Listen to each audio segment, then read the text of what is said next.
हर हर महादेव। राधे राधे मेरी प्यारे बहनों। मैं अपने चैनल पर आप सभी का स्वागत करती हूँ और मैं अच्छी हूँ। आशा करती हूँ आप सभी अच्छे से होंगे। आज मैं और हमारी चाची सास बहुत अच्छा गीत चुटकुला लेके आए हैं। आप लोग सुनना, अच्छा लगे तो लाइक कमेंट करना ज़रूर।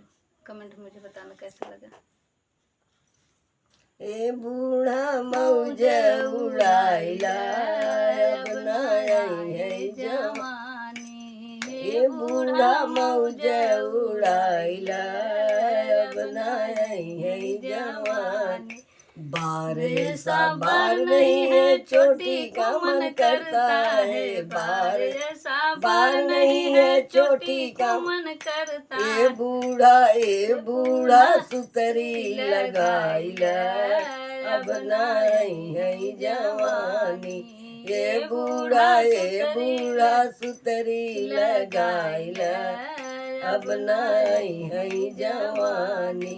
ए बूढ़ा मौज उड़ाइला अब नाई है जवानी। अरे आँख ऐसी आँख नहीं है सुरमा का मन करता है। आँख ऐसी आँख नहीं है सुरमा का मन करता। अरे ये बूढ़ा करिखा लगाइला अब नहीं है जवानी।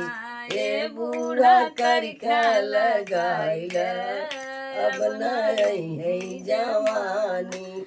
ए बूढ़ा मौज उड़ाइला अब नहीं है जवानी। अरे गाल ऐसा गाल नहीं है पाउडर का मन करता है। गाल ऐसा गाल नहीं है पाउडर का मन करता। अरे ये बूढ़ा आटा लगाइला अब नहीं है जवानी।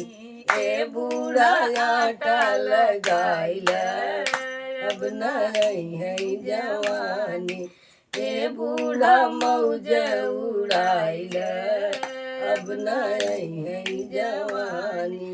ये मेरी सास बूढ़ा है। राधे राधे दोस्तों। गाय चला गाओ गाओ गावा।